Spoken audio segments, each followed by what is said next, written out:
കുഴപ്പമൊന്നുമില്ല, സാറ് സേഫാണ്. സാറിന്റെ റിലേറ്റീവ്സ് പുറത്തു നിൽപ്പുണ്ട്, അവര് കാണണമെന്ന് പറഞ്ഞു. വിളിക്കട്ടെ?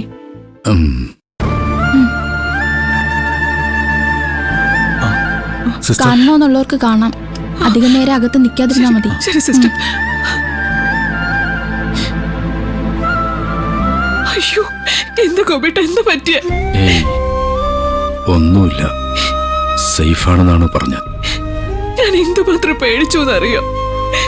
എനിക്കൊന്നുമില്ല പാറു, നീ കരയാതിരിക്കുക. അച്ഛാ, ഇപ്പൊ അസ്വസ്ഥത വല്ലതും തോന്നുന്നുണ്ടോ? ഒന്നുമില്ല, ചെറിയൊരു ക്ഷീണം, അത്രയുള്ളൂ.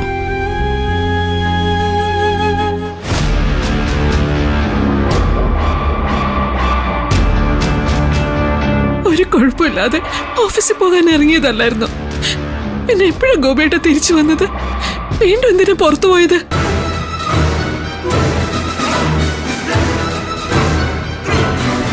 വസുവാണ് വീട്ടിൽ നിന്ന് വിളിച്ചുകൊണ്ട് പോയതെന്ന് നിധിമോള് പറഞ്ഞു.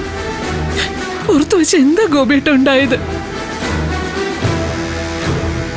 ഇങ്ങനെ ബോധം കെട്ട് വീഴാനും മാത്രം എന്താ ഉണ്ടായത്?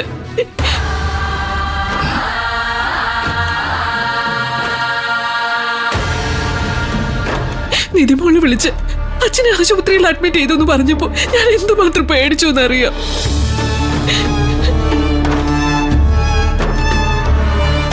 കുറെ നാളായിട്ട് നമ്മുടെ വീട്ടിലെ കഷ്ടകാല.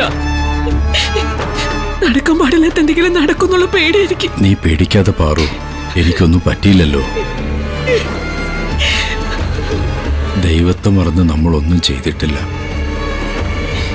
അതുകൊണ്ട് തന്നെ ഈശ്വരൻ നമ്മളെ കൈവിടില്ല.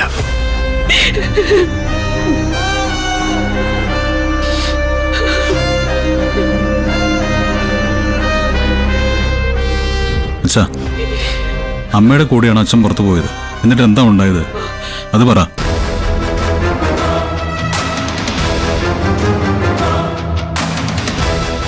ആന്റി തിരികെ വീട്ടിലേക്ക് വന്നല്ലോ. എന്നിട്ട് അച്ഛൻ എന്താ അവിടെ തന്നെ നിന്ന് കളഞ്ഞത്? ബോധം കെടാനും വേണ്ടി അവിടെ എന്താ അച്ഛാ സംഭവിച്ചത്?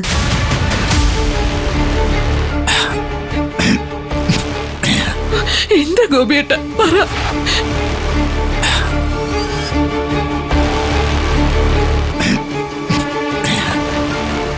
അച്ഛാ, എന്തു പറ്റി? ഒന്നുമില്ല. ഇപ്പൊ ഒന്നും ചോദിക്കണ്ട, നമുക്ക് കാര്യങ്ങളൊക്കെ പതുക്കെ ചോദിച്ചറിയാം. അച്ഛൻ സമാധാനമായിട്ട് കണ്ണടച്ച് കിടന്നു. റെസ്റ്റ് എടുക്ക്, വേറെ കുഴപ്പമൊന്നുമില്ല.